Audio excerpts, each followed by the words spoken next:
Hello everyone, welcome back to my channel Pushpa kitchen. আজকে আমি আপনাদের সাথে শেয়ার করব চিংড়ি মাছ দিয়ে চিচিঙ্গার তরকারি। আর এই তরকারিটা কিন্তু রান্না করতেও অনেক সহজ এবং খেতেও অনেক মজা হয়। আর তার জন্য প্রথমে আমি নিয়েছি 1 কেজি পরিমাণে চিচিঙ্গা নিয়ে আমি খোসা ছাড়িয়ে ভালো করে পরিষ্কার করে নিয়েছি। আর এরকম ছোটো সাইজের করে আমি কেটে নিয়েছি। এখানে নিয়েছি কিছু চিংড়ি মাছ। আর প্রথমে আমি চুলায় একটা কড়াই বসিয়ে দিয়েছি। এখন দিয়ে দিচ্ছি পরিমাণ মতো তেল, দিয়ে আমি চিংড়ি মাছগুলো দিয়ে দিচ্ছি। আর চিংড়ি মাছের উপরে আমি অল্প একটু হলুদের গুঁড়া এবং লবণ দিয়ে দিচ্ছি। আর লবণ দিয়ে আমি চিংড়ি মাছগুলোকে খুব ভালো করে হালকা ব্রাউন কালার করে ভেজে নিব। আর এই চিংড়ি মাছটা কিন্তু ভাজার কারণে খেতে অনেক বেশি ভালো লাগে। চিংড়ি মাছে যদি প্রথমে এভাবে একটু ভেজে নেওয়া যায় তাহলে তার টেস্ট অনেক ভালো আসে। হালকা ব্রাউন কালার করে ভেজে নেওয়ার পর আমি একটা পেঁয়াজ কুচি দিয়ে দিব।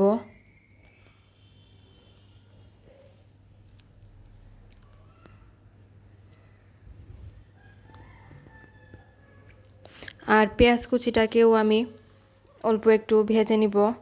হালকা সফট হয়ে আসার পর আমি একে একে মশলাগুলো দিয়ে দিব।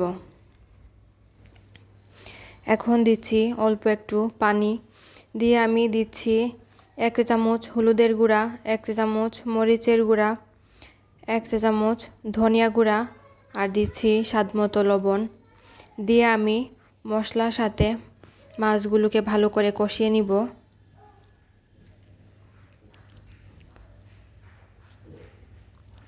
এখন আমি কিছুক্ষণ ঢেকে রেখে দিব।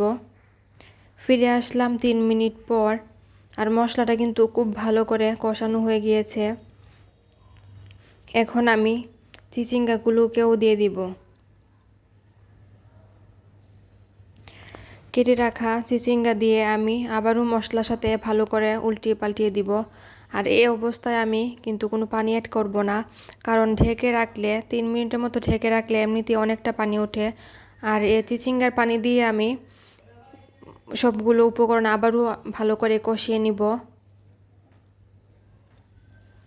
আর দেখতেই পাচ্ছেন অনেকটা পানি উঠেছে। আর এই পানি দিয়ে আমি চিচিঙ্গাটাকে ভালো করে কষিয়ে নিয়েছি। এখন দিয়ে দিব পানি। আর যে যতটুকু ঝোল খেতে পছন্দ করেন সে অনুযায়ী কিন্তু পানি দিয়ে দিবেন। দিয়ে আমি আবারও ঢেকে রেখে দিব। ফিরে আসলাম 7 মিনিট পর। আর এর মাঝে আমি 2 বার আরও ভালো করে নেড়ে দিয়েছিলাম। এখন দিয়ে দিচ্ছি 3টা কাঁচামরিচ এবং কিছু ধনিয়া পাতা কুচি, দিয়ে আমি 1 মিনিটের মতো ঢেকে রান্না করব।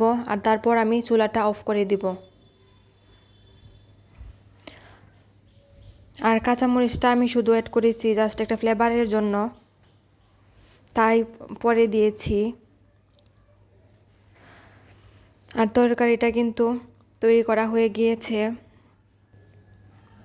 আর আজকের এই ভিডিওটি যদি ভালো লাগে তাহলে অবশ্যই আমার ইউটিউব চ্যানেলে সাবস্ক্রাইব করবেন আর পাশেটা থাকা বেল আইকনটি বাজিয়ে দিবেন।